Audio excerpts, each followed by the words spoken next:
नमस्कार, मेरा नाम है अर्जुन भंडारी और आपका स्वागत है स्टॉकोलॉजी सिक्योरिटीज़ में। आज हम लोग बात करने वाले हैं निफ्टी और बैंक निफ्टी के फॉल की कि ये फॉल आया क्यों था। इसका रीज़न तो आई थिंक आप सबको पता है कि यहाँ पे इजराइल का जो वॉर चल रहा है उसकी वजह से मार्केट में एक फॉल आया है। पर मार्केट में सिर्फ एक चीज़ नहीं है, मार्केट में और भी सिनेरियो चल रहे हैं। अगर हम डॉलर इंडेक्स की बात करें तो डॉलर इंडेक्स भी बढ़ रहा है, वो भी एक रीज़न है, वो एक एडिशनल रीज़न है जिसकी वजह से मार्केट गिर रहा है। उसके बाद आप देखेंगे तो बॉन्ड यील्ड, अगर यूएस की हम बॉन्ड यील्ड की बात करें तो वो भी बढ़ रही है। तो 2007 के बाद ये हाईएस्ट लेवल पे है उनका 5% का, जो कि एक मार्केट पे नेगेटिव इम्पैक्ट डाल रही है, जिससे पूरा ग्लोबल मार्केट की अगर हम बात करें तो ग्लोबल मार्केट ही नीचे है। तो उसका इफेक्ट हमें इंडियन स्टॉक मार्केट पे भी दिख रहा है। निफ्टी भी हमारा डाउन है। निफ्टी अगर हम बात करें सिर्फ निफ्टी की तो निफ्टी 19,800 से आपने 18,800 का लो दिखा है, मतलब एक 1000 पॉइंट का डाउनफॉल दे चुका है निफ्टी।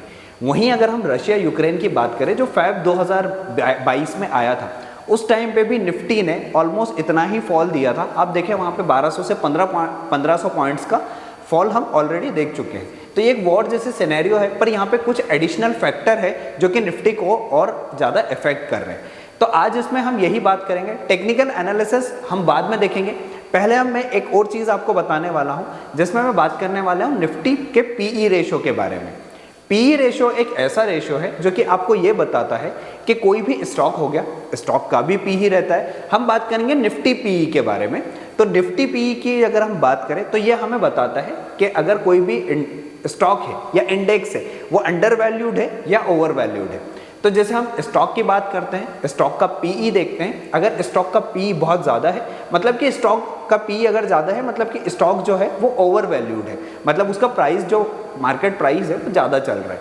वहीं अगर हम निफ्टी के पीई की बात करें तो निफ्टी का जो एवरेज पीई है वो 22-23 के आसपास रहता है। अभी करंट में आपको निफ्टी का पीई भी बताता हूँ, पास्ट डाटा को भी हम एनालाइज करेंगे और पास्ट में अगर हम देखें तो निफ्टी पीई कहाँ तक नीचे गया है, तो उन सारे डेटा पे हम बात करने वाले हैं। इसमें हम कैलकुलेशन की बात नहीं करेंगे, सिंपल रखते हैं। निफ्टी पी हमें क्या बताता है, वैल्यूएशन बताता है कि कोई भी चीज़ ओवर वैल्यूड है या अंडर वैल्यूड है।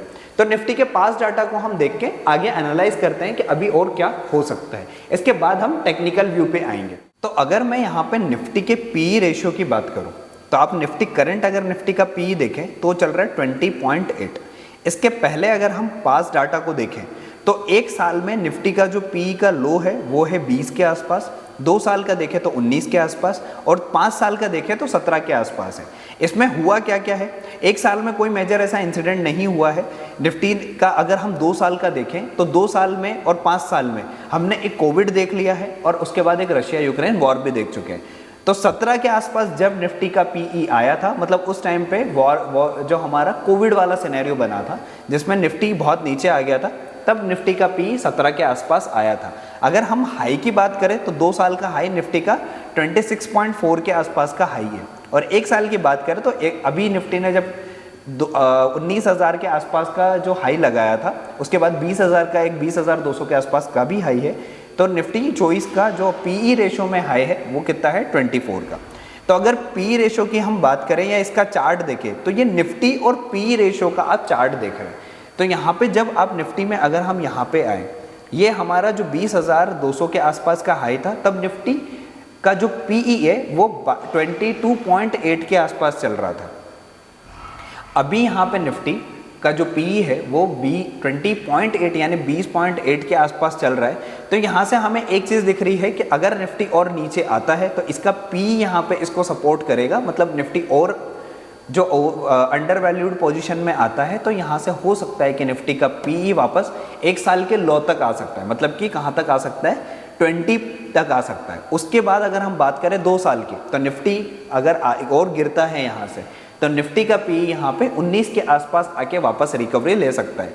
तो अभी हमने 19 देखा और जो 20 देखा तो 20.8 चल रहा है, तो यहाँ से हो सकता है 0.8 की गिरावट और आ सकती है पीई में। तो यहाँ पे क्या हो सकता है कि यहाँ पे निफ्टी का पीई जो है वो 20 के आसपास और 19 के आसपास भी आ सकता है, क्योंकि यहाँ पे एक साल में अगर हम बात करें तो 20 आ चुका है यहाँ पे।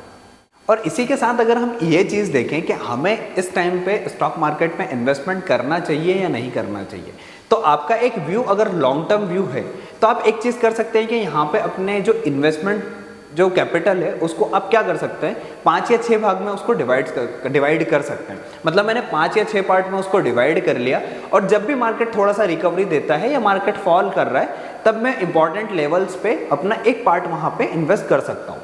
पर अब ये इन्वेस्टमेंट अगर मैं कर रहा हूँ तो ये मेरा लॉन्ग टर्म प्रोस्पेक्टिव होगा, मतलब कि मेरा 5 साल का अगर व्यू है, 4 साल का व्यू है, तो उस टाइम पे के पीरियड के लिए मैं यहाँ पे एक इन्वेस्टमेंट पर्पस सोच सकता हूँ और इस टाइप से मैं इन्वेस्ट कर सकता हूँ।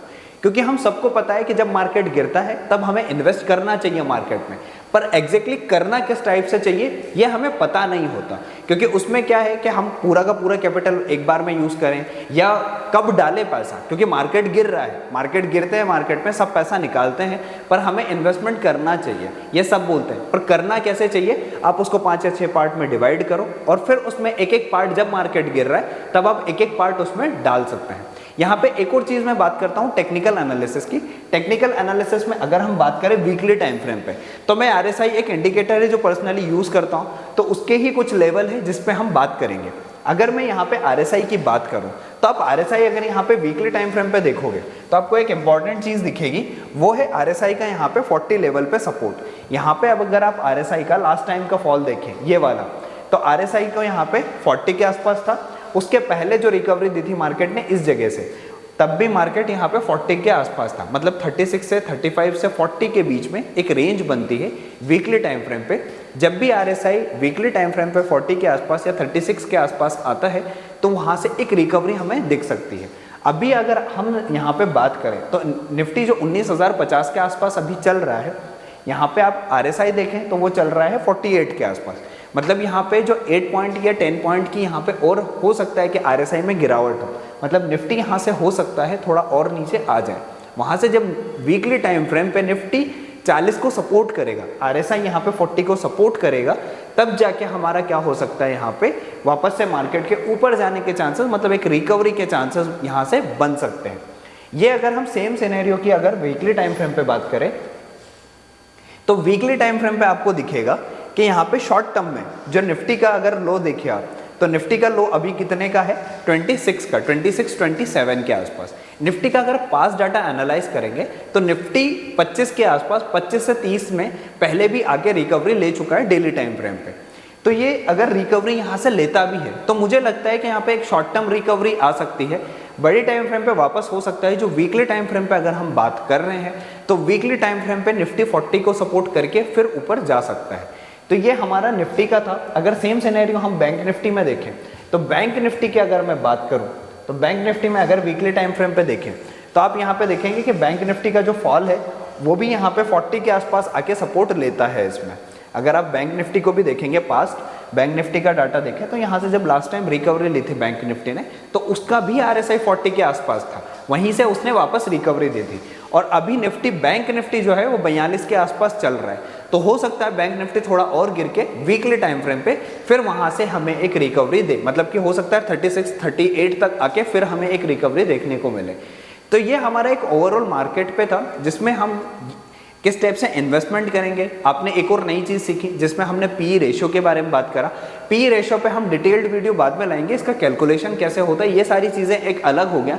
पर हमें एक पी अगर एक इन जनरल बात करें तो एक ब्रॉड व्यू में हमें पूरे मार्केट के बारे में बता देता है कि मार्केट ओवर वैल्यूड है, अंडर वैल्यूड है, अभी निफ्टी का पी कहाँ चल रहा है, तो इसके आगे और कहाँ हो सकता है। बहुत बार निफ्टी का पी जब बहुत बढ़ जाता है तो वहाँ से हमें हो सकता है एक करेक्शन मोड में दिख जाए निफ्टी, ठीक है। तो अभी निफ्टी ने एक नया हाई लगाया था तो वहाँ से हमें एक करेक्शन मोड में अभी निफ्टी दिखा है, उसके साथ न्यूज़ ने भी एक इम्पैक्ट डाला है।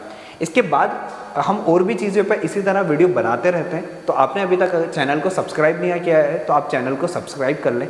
आज के लिए इतना ही, मिलते हैं नेक्स्ट वीडियो में। Thank you.